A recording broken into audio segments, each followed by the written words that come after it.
মূলত আমরা এই প্রজেক্টে এমন একটি প্রজেক্ট বানিয়েছি যেটা আসলে আমাদের বাংলাদেশে অনেকেরা রয়েছেন যারা নিজেদের বাবা মাকে বা বৃদ্ধ বাবা মাকে ছেড়ে চলে যায়। তো ওই যে বৃদ্ধ বাবা মারা রয়েছে ওদেরকে অ্যাকচুয়ালি সাহায্য করতে হবে আমাদেরকে। তো ওদেরকে সাহায্য করার জন্য আমরা এই রোবটটি বানিয়েছি। তো এই রোবটটি মূলত যেটা করবে যে এই রোবটটি আপনার প্রতিদিনকার যে হেলথ মনিটরিং সিস্টেম, আপনার বডি টেম্পারেচার, আপনার রুম টেম্পারেচার, আপনার রুমের আর্দ্রতা এবং এর সঙ্গে আপনার যে ব্লাড সার্কুলার সবকিছু রয়েছে সবকিছু এসে ক্লিয়ারলি বলে দিতে পারবে।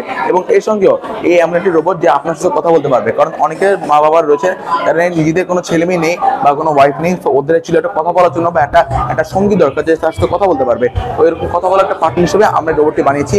এটার মাধ্যমে আমরা অনেক কিছু লাগিয়েছি, যেটার মাধ্যমে তুমি বলো কি কি লাগিয়েছি। এখানে আমরা ব্যবহার করেছি মাইক্রোচিপ হিসেবে ESP32 আর কিছু সেন্সর। এখানে বিপি সেন্সর ইউজ করা হয়েছে। এই বিপি সেন্সর হাত দিলে এখানে বিপি তারপর অক্সিজেন লেভেল, বডি টেম্পারেচার এই সকল কিছু একসাথে দেখাবে।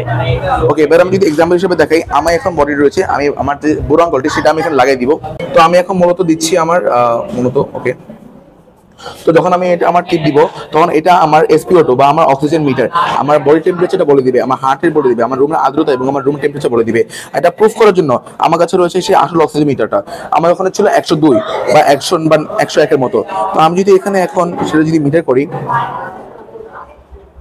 তখন দেখতে পাচ্ছেন এটা একদম ক্লিয়ারলি 99 এ চলে এসেছে। তার মানে এটা অ্যাকচুয়ালি খুবই অ্যাকুরেট ভাবে দিতে পারবেন না, বাট এটা ট্রাই করবে বেস্ট তার অ্যাকুরেটটা দেওয়ার জন্য।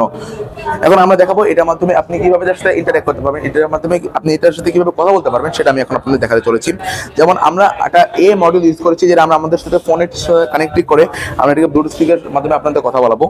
যেমন আমরা যদি বলি যে আমাকে একটি গল্প পড়ে শোনাও, তখন সে কিছুক্ষণ পর ওয়েট করবে, তখন সে কিছুক্ষণ পর নতুন একটা গল্প জেনারেট করে আপনাদের শোনানো শুরু করে দিবে।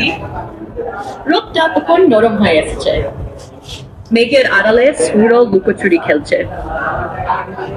শাওন বসে আছে কলেজের পুরনো গাছটার নিচে, হাতে একটা চিঠি, যার হলুদ হায়া হওয়া কাগজের কোনাগুলো সময়ের গল্প বলে। এই চিঠিটা 3 বছর আগে।